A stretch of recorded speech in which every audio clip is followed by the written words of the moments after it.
여러분에게 아버지는 어떤 단어입니까? 태산처럼 커 보이던 등, 술 냄새 섞인 숨결, 아니면 무섭고 엄한 목소리? 우리가 기억하는 아버지의 말은 그리 많지 않습니다. 밥 먹어라, 공부해라, 돈 아껴 써라, 투박하고 짧고 재미없던 그 말들. 그래서 우리는 사춘기 시절 아버지를 말이 통하지 않는 벽이라 불렀고, 어른이 되어서는 고집불통인 노인이라 부르기도 했습니다. 하지만 인생의 시계가 오후를 지나 내 머리에 서리가 내리기 시작하니 이제야 조금 들리는 것 같습니다. 그때 아버지가 삼키셨던 수만 가지의 말들이, 그 무거운 침묵 속에 숨겨져 있던 비명 같은 사랑이 말입니다. 오늘 밤은 세상의 모든 아버지들이 남긴 그 서툴고 투박한 말들을 다시 한번 번역해 보려 합니다.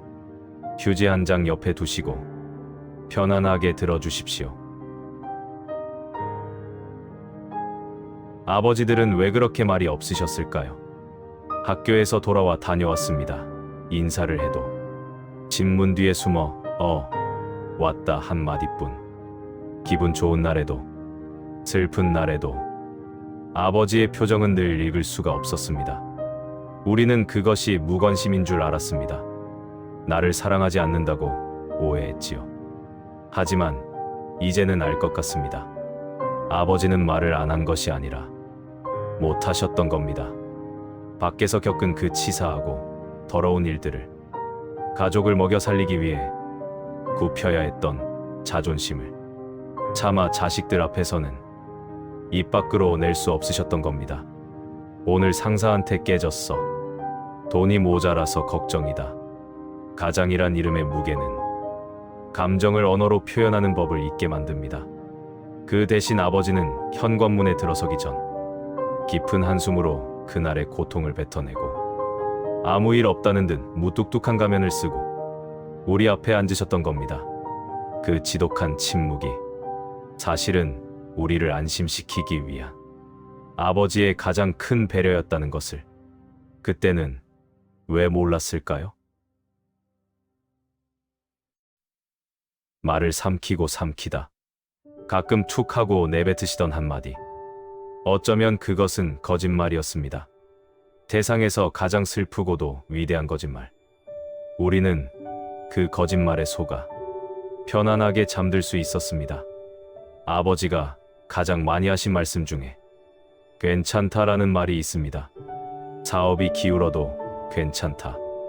몸이 아파도 괜찮다. 자식이 사고를 쳐도 괜찮다. 해결하면 된다. 정말 괜찮으셨을까요? 아니요.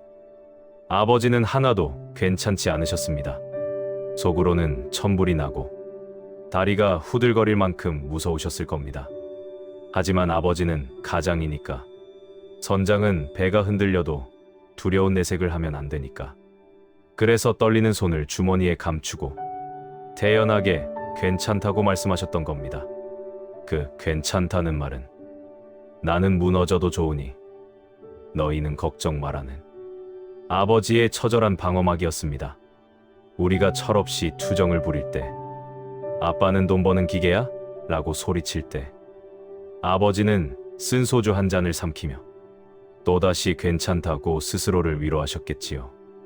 그때 아버지의 어깨를 한 번이라도 주물러 드리며 아빠, 안 괜찮은 거 다 알아요 라고 말해드렸다면 어땠을까요?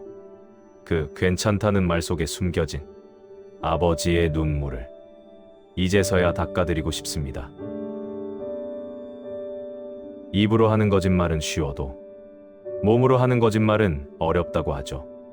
아버지의 입은 늘 괜찮다고 했지만 아버지의 몸은, 특히 아버지의 손은 모든 진실을 말하고 있었습니다. 아버지의 손을 잡아보신 게 언제가 마지막인가요? 어릴 땐 그렇게 크고 부드러웠던 손이 어느새 거북이 등껍질처럼 딱딱하고 거칠어져 있었습니다.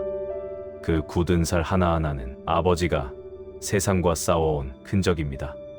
기름때 묻은 손톱 밑, 갈라진 손가락 마디마디.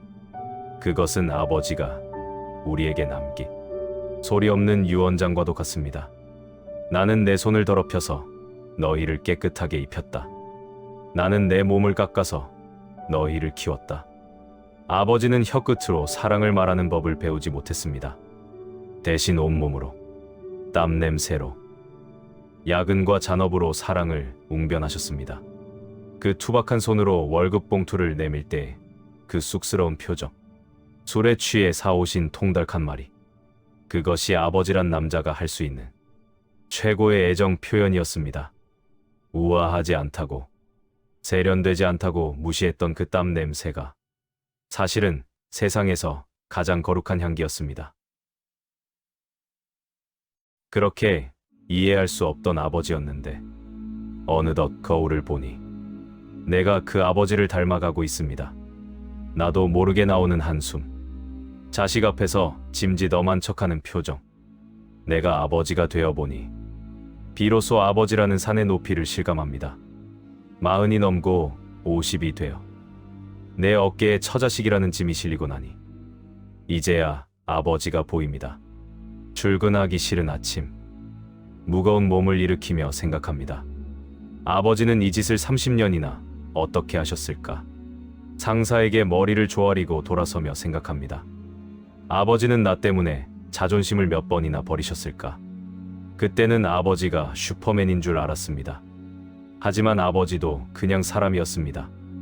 아프면 울고 싶고, 힘들면 도망치고 싶은 약한 남자였습니다.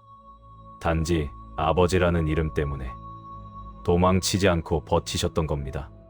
지금 우리가 버티고 있는 것처럼 말이죠. 우리가 지금 겪는 이 외로움을 아버지도 똑같이 겪으셨을 텐데, 그때 우리는 왜 아버지의 술친구 한 번을 제대로 되어드리지 못했을까요? 아빠, 힘들죠? 이 한마디가 그리우셨을 텐데 말입니다. 이제는 늦어버렸을지도 모릅니다. 혹은 아직 기회가 남아있을지도 모릅니다. 하지만 아버지가 곁에 계시든 아니면 저 하늘의 별이 되셨든 오늘 이 마음만큼은 꼭 전해졌으면 좋겠습니다.